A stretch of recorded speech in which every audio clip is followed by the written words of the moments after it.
Last week, I published the first of 3 articles on a technological device that not many people have heard of before. It's alternatively called a stargate, a portal, or a spiritual gate.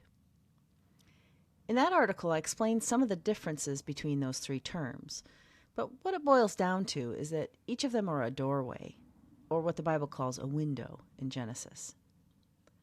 If you're a Christian or a Jew and you're surprised that the Bible talks about windows to different realms, well, you're not alone. Angelic, or probably more properly termed fallen angel technology, is all around us.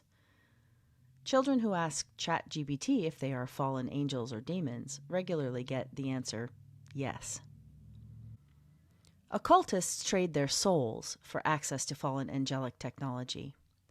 And I'll assume that Stargate or portal technology has been obtained from these trades.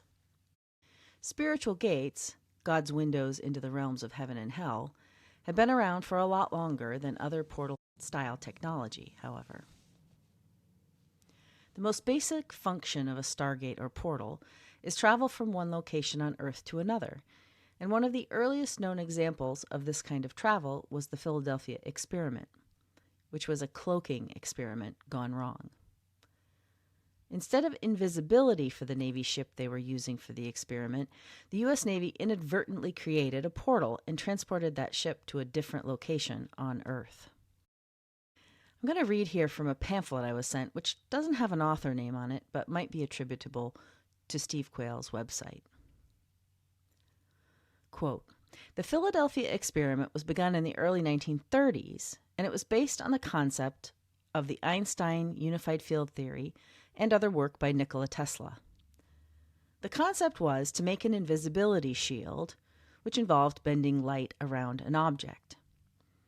After several years of effort and trials at laboratory scale, World War II had started, and the U.S. Navy was very interested in anything to do with the Einstein and Tesla work.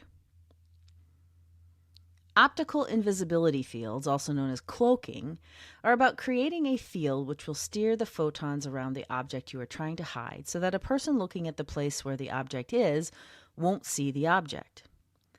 In stage magic acts, this can be done with mirrors and keeping the viewing audience in a relatively fixed location. Achieving cloaking in a full circle or sphere around an object is a very difficult task and involves complex field theories and energy fields. Magnetic invisibility, which is also known as degaussing, is the process of demagnetizing magnetic objects, like a ship made of steel. This was important in World War II so that the ships became invisible to the German torpedoes with magnetic detectors in them.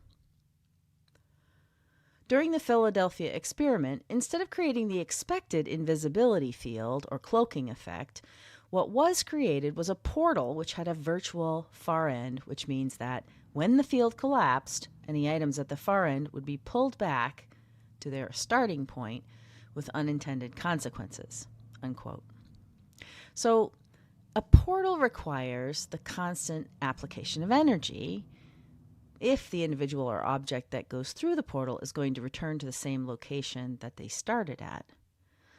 Because the device used in the Philadelphia experiment was not able to pull the appropriate amount of power, it failed and the energy field collapsed. Back to the pamphlet. Quote, "Instead of an invisibility shield being created, a portal was opened and the ship was moved to a set destination. Due to sudden power glitches in the system, the field generators overloaded and the field collapsed. When the field collapsed, the ship returned to its starting location, but because some of the people had moved around on the ship while it was at its destination, they were moved back to different starting points. Horrifically, some ended up stuck embedded in the steel hull. This catastrophic result brought a halt to the continuation of experiments until more about the whole thing was understood." It turns out that, other than radar and the Manhattan Project, these studies and experiments were the highest priority during the war because moving an entire battleship or group of airplanes that fast to a remote destination had the Navy and Air Force excited about how war tactics could change overnight, unquote. The Philadelphia experiment was conducted at the Philadelphia Naval Shipyard around the end of October 1943. Since then, experimentation in portal generation has advanced tremendously. Entire planes can be seen disappearing through portals created midair by flying devices. Even absent advanced technology, elite occultists are taught the fundamentals of mastering geolocation via portals from the time they are young children. It's a serious to think about. I'm Veronica Swift, and if this audio tidbit interested you, check out my website, veronicaswift.blog, where I publish regular articles into the things that have been hidden from us by the people who rule the world and operate inside the kingdom of Satan. I'm also on Locals at veronicaswift.locals.com. Have a Psalm 118:24 kind of day. See you next time.